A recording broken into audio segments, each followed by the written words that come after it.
Саламатсыңар балдар, бүгүн биз силер менен жаңы тема өтөбүз. Темабыздын аты көп бурчтуктардын аянттары. Көп бурчтуктардын аянттары демек, бул биринчи бизде 3 бурчтук бар. Мисалы үчүн 3 бурчтукту ала турган болсок, бул бул 3 бурчтуктун негизи болсо, бийиктиги бул h болот да. Мисалы үчүн муну h деп койсок, бул бийиктиги. Демек, 3 бурчтуктун аянтын табыш үчүн, мына 3 бурчтуктун аянты. Аны h-га көбөйтүп туруп 2-ге бөлүп коет экенбиз. Негизин бийиктигине көбөйтүп 2-ге бөлүп койсок, 3 бурчтуктун аянты келип чыгат экен. Андан кийин дагы мисалы үчүн 3 бурчтукту мына сыза турган болсом, бул негизи a, бул негизи b болсо, демек бул бийиктик HA болот да, то есть A'нын бийиктиги. Бул бийиктикти ала турган болсок, бул HB болот. Ушунун негизинде мындай катыш бар да, HA HBга кандай катышса, B A'га ошондой катышат деген катыш бар. Мына ортодо ушул катышты сурайт. Ошол себептен мына бул катышты жакшылап үйрөнүп алышыңар керек. Эсептерди чыгарабыз силер менен.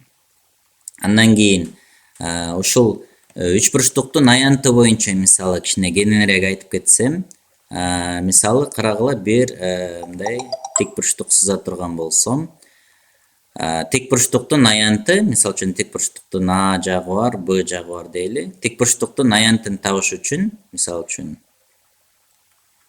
A'ны B-га эле көбөйтүп коебуз. Демек, A'ны B-га көбөйтүп койсок, мунун ичиндеги бардык аянты келип чыгат да. Эми карагыла балдар. Мен ушунун негизин аянтына көбөйтүп туруп, мындай 2-ге бөлүп кое турган болсом, анда эмнеге окшошуп калат? 3 бурчтук болуп калат, көрдүңөрбү? Демек, 3 бурчтук бул 2, то есть 4 бурчтук, эгерде ошол 3 бурчтуктун мисалы үчүн так эле ошондой 3 бурчтукту дагы бул жагына кое турган болсок, экөө биригип эмне болуп калат экен? 4 бурчтукту берет экен. Мисалы үчүн дагы эле ошондой 3 бурчтукту могу жака мен мындай сызып койсом, мындай болуп. То есть экөө биригип, көрдүңөр, 1, 2, 3, 4 бурчтукту берип калып атат да. Ошол себептен негизин бийиктигине көбөйтүп эле 2-ге бөлүп койсок, 2-ге бөлгөндө ушу жарымы калып калат экен. Мына 3 бурчтуктун аянты калып калат экен, көрдүңөр. Мына ошол жерден келип чыккан нерсе экен. Эми демек 3 бурчтуктун аянтын табыш үчүн негизин бийиктигине көбөйтүп туруп эле 2-ге бөлүп коюп атабыз. Ушунун негизинде төмөндөгүдөй касиеттер келип чыгат экен. Мисалы ортодо аябай көп кездешет. Анан жыл сайын эле сурайт ушуну. Мисалы үчүн 2 түз сызык параллель болсо, мына А жана Б. Анан мисалы мындай 3 бурчтук сызайын мен бул жерге. Мына чекитти А деп белгилейли, муну Б деп белгилейли, муну С деп белгилейли, мына. А, Б, С, анан дагы бир 3 бурчтукту алалы, мисалы үчүн мындай кылып сызып туруп, мындайынан, то есть ушу таштыра турган болсок, мындай кылып, буну D деп коелу. Ошондо А жана Б параллель болгондо экөө мындай түп-түз тегиз болуп турат да. Менин колум менен бул жакка түз сызылбай калды. Ошондо экөө тегиз болот дагы, анан карасаңар, бийиктиги бирдей. Анан экөөнүн тең негизи бирдей. Демек, А, Б, С, демек 3 бурчтук А, Б, С 3 бурчтуктун аянты барабар аянт 3 бурчтук А, Д, Б болуп калат экен да. А, Д, Б. То есть экөөнүн, көрдүңөрбү? Экөөнүн негизи дагы бирдей, бийиктиктеги да бирдей болуп атат. Демек, негизи бирдей, бийиктиги бирдей болсо, экөө тең бир эле санга көбөйтүп 2-ге бөлүнөт. Ошондуктан экөөнүн аянттары бирдей болуп калат. Мисалы үчүн мен азыр 3 бурчтукту мындай кылып сыза турган болсом, анда мисалы үчүн муну F деп ала турган болсок, бул чекитти, муну мындай түз да.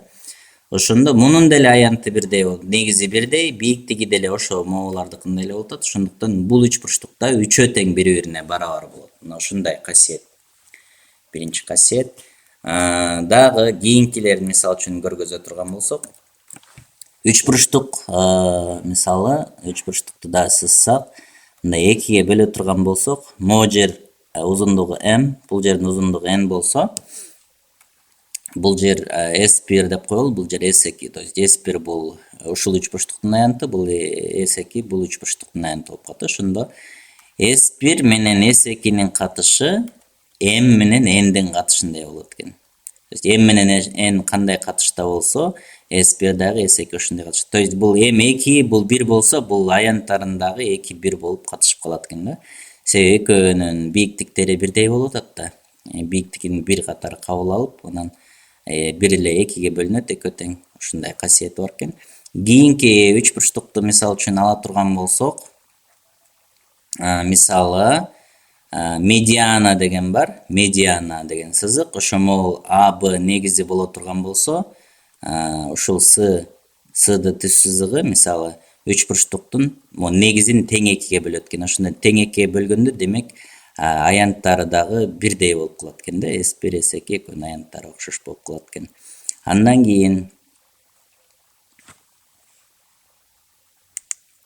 кийинки фигураларды алалы. Демек, төрт бурчтуктун аянтын табышты мен көргөздүм, А, Б болсо, Аны Бга көбөйтүп койсок эле төрт бурчтуктун аянты келип чыгат экен. Кийинки фигурабыз бул параллелограмм. Параллелограмм деле төрт бурчтук, бул А болсо, анан бийиктигин мындай карайбыз. Бийиктиги H болсо, демек муну деле параллелограммдын аянтын Аны H'ка эле көбөйтүп коет экенбиз. Ошондо бул жер Б деп негизи катары бул жерди кабыл ала турган болсок, анда мындай бул жакка мындай HB деп коелу, мына H деп коелу. Демек Бны демек HBга эле көбөйтүп коебуз. То есть бул негиз болсо, муну бийиктиги катары алабыз, бул негиз болсо, бул жак бийиктиги катары алат экенбиз. Андан кийин ромб.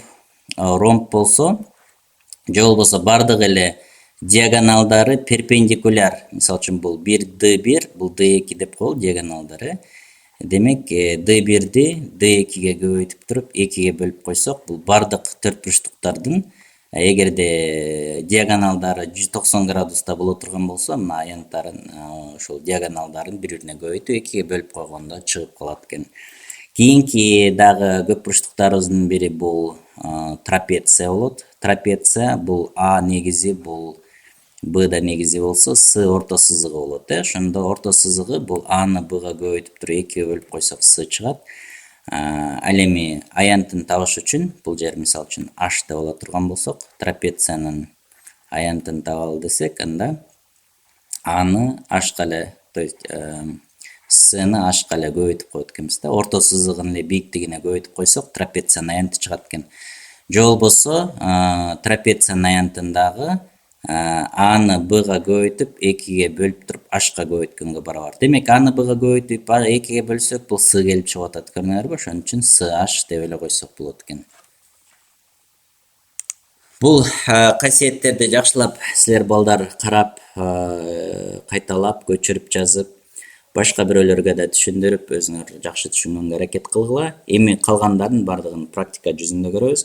Эсептерди чыгарып атканда өздөштүрүп үйрөнөт экенбиз.